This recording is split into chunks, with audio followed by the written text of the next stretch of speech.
Okay, so I'm Sally from WhoSki.com. We're a new peer-to-peer marketplace for buying and selling great quality clothes, second-hand ski gear. I started it with Nicola in 2018. My background is retail and marketing, and Nicola's background is PR, digital, and she's also an avid sustainability campaigner as well. Why did we set it up? Well, we set it up because we found it really difficult to purchase pre-loved ski wear. And our families kept growing out of the ski gear that we used every year. And we saw a bit of a gap in the market because there were online platforms like eBay, you can buy secondhand stuff, but to find the ski gear and to find a niche pre-loved retailer was really difficult. But we also both love skiing and we care about the environment and we really wanted to make a difference. So some of the stats in fast fashion, quite jaw-dropping really. $460 billion of wearable clothing are discarded every year, according to the Ellen MacArthur Foundation. In the UK, 350,000 tonnes of used clothing goes into landfill, plus 80,000 are incinerated annually. That's over 11 million pieces a week. That's an enormous amount of clothes that aren't being reused and aren't being recycled. So according to the Parliament's Environmental Audit Committee in 2019, we do need to look at the ways to get more clothing out of the waste system. So why ski wear? Why is that particularly harmful for the environment? Well, if you can imagine a ski jacket, it's made up of loads of different materials. It has zips and fasteners, it has different layers. They're all made out of different materials. The PFC chemicals in active and outdoor wear are also devastating to wildlife. And that's what ski gear is made out of. There are around 1.2 million UK residents who go skiing every year. Clearly that was shortened this year, so probably not as many this year. These are statistics from last year. But the plastic-based fibres that you find in gear like the ski wear remain in landfill for decades. The polyester product is like to survive there for over 200 years. And that creates a massive hazard for our environment. So what can we do? What can we do as consumers, as people? Well, extending the active life of a garment by just 3 months could lead to 5 to 10% reduction in its carbon waste and water footprint. Well, that's a great thing to do. So let's all wear our clothes more often. A bit more difficult with ski clothes though, because most of us only go skiing for a week a year, if we go at all. Increasing the average number of times clothes are worn is also a direct lever to capture the value design out waste and pollution in the textile system. But I think it's worth remembering that 23% of clothes in our wardrobes in London are never worn at all. So they're just sitting there for no reason at all, apart from it keeps your wardrobe nice and full.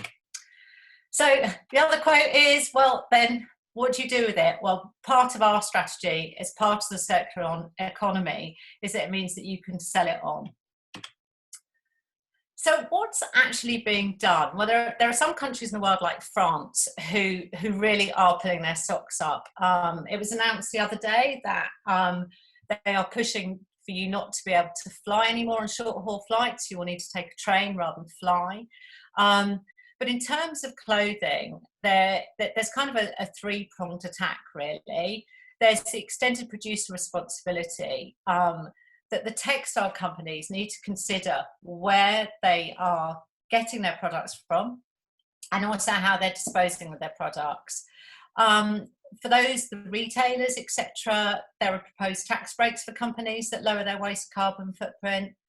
And there's also calls for measures to support circular economy models that reduce wastage, keep garments in use. But in this country, not enough is concrete. Although if you're not sustainable, you won't be around in 10 years' time, according to Mary, the chair of the Parliamentary Environmental Audit Committee. But things aren't really moving and people aren't providing regulations and a governance at the moment. So the circular economy, well, it's not new. It's been there for ages. For those of you who are listening who remember the Wombles, their strategy was to rethink, reuse and recycle. And they've just relaunched themselves with over 37,000 Twitter followers. I had a meeting recently with Great Uncle Bulgaria, which was the highlight of my year. Bob the Builder, can we fix it?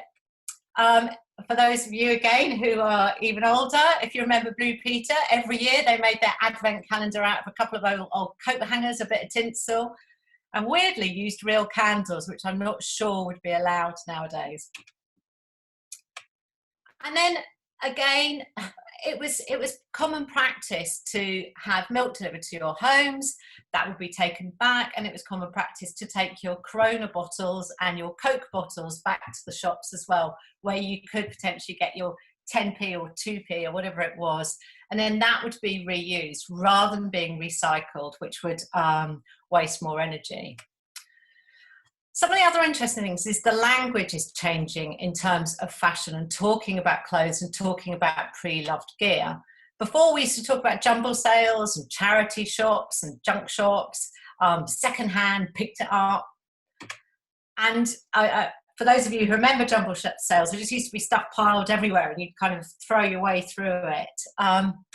Now people use words, terminology like pre-love, vintage, specialist, antique, retro, circular economy, sourced. The language is certainly changing for the pre-loved market.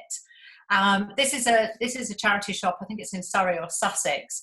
So the whole way retailers are stepping up as well is selling pre-loved products as if it looks and feels new as well. So it's a great experience. But what is the circular economy? Well, it has 3 stages. So when you have a product, when you have a piece of clothing, it's about the design. How have they got the materials? How is it designed? How is that item created? And how can you minimize the impacts on the environment? And then it's about reuse, which is where we come in. So you might have used it, but if you don't want it, maybe someone else can use it. Let's keep it in the circular economy as long as possible. And then when it comes to its life end, it's about recycling those materials. And this is an issue with ski gear. And there are different businesses, which I'll come into, that are looking at ways around there. The aim is to have 0 waste at the end of the day. So, well, how do we fit in here? Well, WhoSki really has 3 key criteria. First is we are an online platform to enable customers to buy and sell their ski kit. But the second is we are trying to help drive the sustainability agenda, especially for ski resorts, etc., and reuse. But the third is we also feel that we need to give back as well as a business. So 25% of our income goes straight to a teenage mental health charity, which is based in Wimbledon in southwest London, and called STEM4, who are doing amazing work, especially now in the time during lockdown. So the snow sports industry is starting to wake up to this as well. They holistically are saying, well, what's going to happen? Snow Magazine recently said the ski industry needs to change its eco habits, and fast. They believe that 70% of snow cover could disappear by 2100, and Protect Our Winter, who are big lobbyists to in the ski and snow industry, says if this happens, that is the end of snow sports. So what are the issues you have when you're skiing? Well, it's about traveling there. It's the fake snow that's used on the slopes, the clothes that you wear, and the accommodation that you're using. The fashion industry is waking up. There is more pressure of them and on them in terms of the circular economy. Brands like H&M are providing recycling points. Retailers are looking at sources of materials and how clothes are made. And the circular economy is all part of that, reusing and passing it on. So what about some good news? So there's some really good news in the ski industry, and I think it's important to look at some of the highlights about what's happening. In resort, recycling is improving significantly, and a lot of resorts are going single-use plastic free, so you cannot buy water, you have to bring your own bottles and they'll top it up for you. There's a big growth in sustainable travel and eco chalets. There are more car-free resorts coming through. One of the big issues for the environment is actually ski wax and the chemicals that have been used in the past. And if you are hiring ski gear, it's worth asking, what kind of ski wax they're using, and a lot of places that rent will now use the stuff that's non-harmful to the environment. There's now enviro dining, so there's no plastics, etc. being used. Passive hotels are being built, especially in France. This one's really interesting. Chatel in France, which in the Alps, are working with farmers on biodiversity, so they can have a 365 day a year eco resort, which I think it's about working with people who use the land and farm the land as well. The Austrian resort is introducing solar, so self-powering lifts that will take a massive amount away from energy. Jackson's Hole in America is now 100% wind powered. Finland, the resort in Finland is now carbon neutral. And there are new clothing, new ski wear businesses, including WhoSki.com, and a younger generation are waking up for the need to change. That is why we've set up WhoSki.com, to be part of that change and part of leading, making sure people think about skiing in an environmentally friendly way. So some of the people who are doing it really well, what you've got on the top left-hand side, they're Protect Our Winters, they're a lobbying group.